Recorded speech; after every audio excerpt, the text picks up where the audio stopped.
তো জাতীয় পার্টি ঢাকা শহরের ভেতরে ঢুকতে পারে না, তারা ওই যাত্রাবাড়ির ওই পারে জনসভা সমাবেশ করে। তো সেই জাতীয় পার্টিকে আবার রাজনীতির মঞ্চে তুলে আনলো কে? শেখ হাসিনা এবং জামাত ইসলাম হাত ধরে। বেগম খালেদা জিয়া বিএনপির বিরুদ্ধে তত্ত্বাবধায়ক সরকারের আন্দোলনে তাদেরকে ডেকে নিয়ে আসলো মতিউর রহমান নিজামী, শেখ হাসিনা এবং মওদুদ আহমদ পাশাপাশি বসে প্রেস কনফারেন্স। তো ওই স্বৈরাচারকে আপনি রাজনীতির মাঠে স্টেজ যে জায়গা দিলে কে? আওয়ামী লীগ এবং জামাত ইসলাম। সেই জামাত ইসলাম এখন এসে বলছে যে তুমি স্বৈরাচারের দোসর ছিলা, তুমি রাজনীতি করতে পারবে না। সরকারকে আপনি কিভাবে দেখেন? আমি এই সরকারকে একটা অথর্ব কতগুলো মানুষের একটা প্ল্যাটফর্ম হিসাবে দেখি। তারা তাদের শক্তি সম্পর্কে অবগত না, তারা তাদের দায়িত্ব সম্পর্কে সচেতন না। একটা সরকার কি কি করতে পারে আর কি কি করতে পারে না, এই সরকার সেইটা জানে না। আপনি রিকশায় যাচ্ছেন, আপনার ওয়াশরুমে যেতে হবে, আপনি চাইলেই রাস্তার পাশে দাঁড়িয়ে যেতে পারেন না। রিকশাওয়ালা চাইলেই সে আপনাকে বসিয়ে রেখে রাস্তার পাশে বসে পড়তে পারে, কিন্তু আপনি অপেক্ষা করেন বাসায় কখন যাবেন। কারণ সোসাইটিতে বিভিন্ন টায়ারে যারা অবস্থান করে প্রত্যেকের কতগুলো রোল আছে। আমাদের উপদেষ্টারা এসে বলে যে এই ঘটনার দায় সরকার এড়াতে পারে। আরে বাটা, তুই তো সরকারের একটা অংশ, বিগেস্ট পার্ট।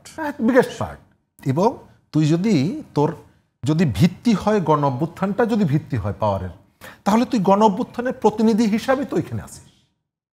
তার মানে হচ্ছে যে সরকারের যে মূল যে শক্তিটা, জনগণের যে অংশটা, সেই অংশের প্রতিনিধি সে। অথচ সে সেখানে এই কথা বলার ভেতর থেকে সে যে সরকার সম্পর্কে নিজেরই ধারণা নাই, একটা সরকার কি এটা সম্পর্কে তার ধারণা নাই, অথবা সে সেখানে কতটা অসহায় হয়ে পড়েছে সে নিজেই বুঝতে পারছে না সে কি। আচ্ছা, এরশাদের জাতীয় পার্টির অফিসে যে হামলাটা হচ্ছে, অভিযোগটা কি? অভিযোগটা হচ্ছে ফ্যাসিবাদের দোসর। এরশাদ নিজেই তো একজন ফ্যাসিস্ট ছিল, এরশাদ নিজেই তো একজন স্বৈরাচার ছিল। ফ্যাসিস্ট তখন শব্দটাও ঠিক আছে, স্বৈরাচার মার্কেটিং হয়নি, স্বৈরাচার ছিল।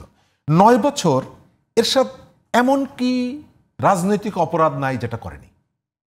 বাংলাদেশের ভোট ব্যবস্থাকে নষ্ট করে ফেলা থেকে শুরু করে ছাত্রদের বিরাট মিছিলে আপনি রাতের বেলায় কেউকে অন্ধকারে এসে ধরে নিয়ে গুম করে ফেললেন, এটাই হাসিনার সময় হয়েছে।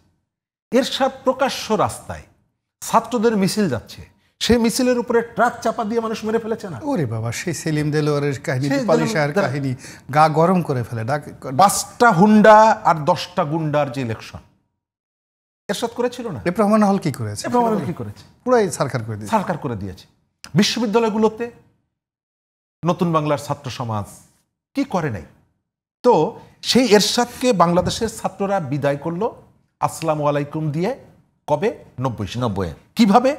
এরশাদের এক একটা মন্ত্রী বাসায় জনগণের ধাওয়া খেয়ে শালির বোরখা, কাজের বুয়ার পাজামা পরে পালিয়ে গেল। মনে আছে আপনার? আমাদের মনে আছে। এক একজন দেয়াল টপকে পালিয়ে গেল, ছাত্ররা ঘেরাও করবে। তো সেই এরশাদকে, সেই জাতীয় পার্টিকে রাজনীতিতে পুনর্বাসিত হলো কবে? 96 সালে বিএনপি বিরোধী তত্ত্বাবধায়ক সরকারের আন্দোলনে, তাই তো? তার আগ পর্যন্ত আমার এখনো মনে আছে শাহ মোয়াজ্জেম বাংলাদেশের রাজনীতিতে সব থেকে মানে রসিক, রসালো এবং প্রতিপক্ষকে অশ্লীলভাবে বক্তৃতা করার শাহ মোয়াজ্জেম ছিল, এবং মেধাবী, অসম্ভব। এবং আমার মনে আছে 90-এর পরে তারা কখনো যাত্রাবাড়ির এপারে আসতে পারে না, জনসভাগুলো করতো ওই পারে। খালেদুর রহমান টিটো, জাতীয় পার্টির মহাসচিব, তার হাড্ডি গুড্ডি সব ভেঙে দিল বিএনপির পুলিশ পিটিয়ে। পরে খালেদুর রহমান টিটো জাতীয় পার্টিতে গেছে। তো জাতীয় পার্টি ঢাকা শহরের ভেতরে ঢুকতে পারে না, তারা ওই যাত্রাবাড়ির ওই পারে জনসভা সমাবেশ করে। তো সেই জাতীয় পার্টিকে আবার রাজনীতির মঞ্চে তুলে আনলো কে? শেখ হাসিনা এবং জামাত ইসলাম হাত ধরে। বেগম খালেদা জিয়া বিএনপির বিরুদ্ধে তত্ত্বাবধায়ক সরকারের আন্দোলনে তাদেরকে ডেকে নিয়ে আসলো মতিউর রহমান নিজামী, শেখ হাসিনা এবং মওদুদ আহমদ পাশাপাশি বসে প্রেস কনফারেন্স। তো ওই স্বৈরাচারকে আপনি রাজনীতির মাঠে স্টেজ যে জায়গা দিলে কে? আওয়ামী লীগ এবং জামাত ইসলাম। সেই জামাত ইসলাম এখন এসে বলছে যে তুমি স্বৈরাচারের দোসর ছিল, তুমি রাজনীতি করতে পারবে না। এক। দ্বিতীয়ত কে বলছে? চরমনায় হুজুর বলছে কি সে আওয়ামী লীগের দোসর ছিল, সে রাজনীতি করতে পারবে না। আওয়ামী লীগের দোসর কবে থেকে শুরু হলো?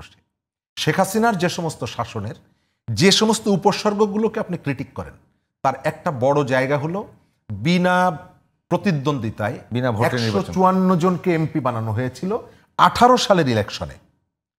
18 সালের ইলেকশনে কিন্তু না, সরি 14 সালের নির্বাচনে। তো আপনি শেখ হাসিনার যে সংসদ নিয়ে 3টা বড় দাগে তার যে ত্রুটি, তার একটা হলো বিনা প্রতিদ্বন্দ্বিতা একবার পার্লামেন্ট তার মতন করে তৈরি করা, সেকেন্ড হচ্ছে রাতের ভোট, আর একটা হচ্ছে ডামির ভোট। তো 14 সালের যে 154 জন এমপি হলো তার মধ্যে জিএম কাদেরও ছিলেন, তার মধ্যে জাতীয় পার্টির অনেক নেতারা ছিলেন। তারপরের যে নির্বাচন 2018 সালে ডক্টর কামাল হোসেনের নেতৃত্বে বিএনপি জোটটা হলো, আর এরশাদের জাতীয় পার্টির সঙ্গে চরমনায় হুজুর মিলে জোট করেছিল না? তো তার আগেই জাতীয় পার্টির পাপ বা অপরাধ তো তার আগেই 5 বছর আগে শুরু হয়েছে। তো আপনি তো তখন বলেন নাই যে জাতীয় পার্টি তুমি পাপ করছো, তুমি 154 জনের মধ্যে তুমি ঢুকেছ, শেখ হাসিনার এই যে ছড়ানো ছিটানো হালুয়া তুমি খাচ্ছ, তখন তো বলেননি। এখন কেন বলছেন? কারণ এখন জাতীয় পার্টি ওই ধরনের প্রভাবটা দেখাতে পারবে না। আপনি আপনার মেয়ের বিয়েতে আসাদুজ্জামান কামালকে গেস্ট করে আওয়ামী লীগের সমস্ত নেতাদের নিয়ে গেছে না চরমনাই পীর সাহেবের লোকজন? কবে? আওয়ামী লীগ পালিয়ে যাওয়ার কয়েকদিন আগে। তো এই জায়গাটা আপনি খেয়াল করে দেখবেন যে আমাদের যার হাতে ক্ষমতাটা থাকে ইতিহাস সে তার মতো করে তৈরি করে। আজকে জাতীয় পার্টির ক্রিটিক করার অনেকগুলো জায়গা আছে। জিএম কাদের শেখ হাসিনার মন্ত্রী থাকার কারণে যদি তার শাস্তি হয়, আমি তার শাস্তি অবশ্যই চাই। সে বলেছিল ইন্ডিয়ায় গিয়েছে, কি কথা বলেছে সে স্বীকার করে নাই, এটা ক্রিটিকের জায়গা। কেউ কেউ তো দোহাতে গিয়েও মিটিং করে এসেছে, সেটা তো স্বীকারই করে না। ভাই আমরা কিন্তু আলোচনা একটু যেতে যাচ্ছি। আমার কথা হচ্ছে যে এখানে সরকার যতখানি সক্রিয়, একেবারে ওখানে নুরা পাগলার সরকারের কোনো সক্রিয়তা নেই, সরকার মোটেই সক্রিয় না। আর্মি এবং পুলিশ যে পরিমাণ সক্রিয় ছিল এখানে, কথা বুঝেন, তো নুরা পাগলার মৃত লাশকে রক্ষা করার জন্য সরকারের আরো বেশি সক্রিয় হওয়ার কথা ছিল না। সরকার তো একটা আইডিওলজিকে ওন করে, সরকার একটা মতাদর্শ ধারণ করে। এই সরকারের একটা মতাদর্শ আছে। আমরা যেটা ধারণা করি যে সরকার মনে হয় একটা নিরপেক্ষ জায়গা থেকে কাজ করছে, না। আজকে একজন উপদেষ্টা বলছে পলিটিক্যাল পার্টির অফিসে যদি আপনি যেটা হামলা যদি করেন এটাকে মব বলা যাবে না। এই কথাটা যদি সরকারের কোনো দায়িত্বশীল ব্যক্তি বলে তাহলে আপনি কেন বলবেন না যে সরকার একটা মতাদর্শকে ধারণ করে, সরকার একটা নির্দিষ্ট মতাদর্শকে চেপে রাখার চেষ্টা করে। আমাদের এইখানে সরকার আমাদেরকে যেভাবে বলে আমরা সেভাবে বুঝি। আজ থেকে 4 মাস আগে জুনে তথ্য মন্ত্রণালয় থেকে বলা হলো 44টা মাজারে হামলা হয়েছে, আমরা ইতিমধ্যেই 28 জনকে গ্রেপ্তার করেছি। অর্থাৎ একটা মাজারে হামলার জন্য আপনি অর্ধেক মানুষকে গ্রেপ্তার করেছেন। তো একটা মাজারে যে হামলা হয়েছে 1-2 জন তো আর হামলা করেনি, শত শত হাজার হাজার মানুষ। তো সেখান থেকে আপনি 28 জনকে গ্রেপ্তার করেছেন কেন? আপনি আমাকে দেখাতে চাইছেন যে আমি অ্যাক্টিভ।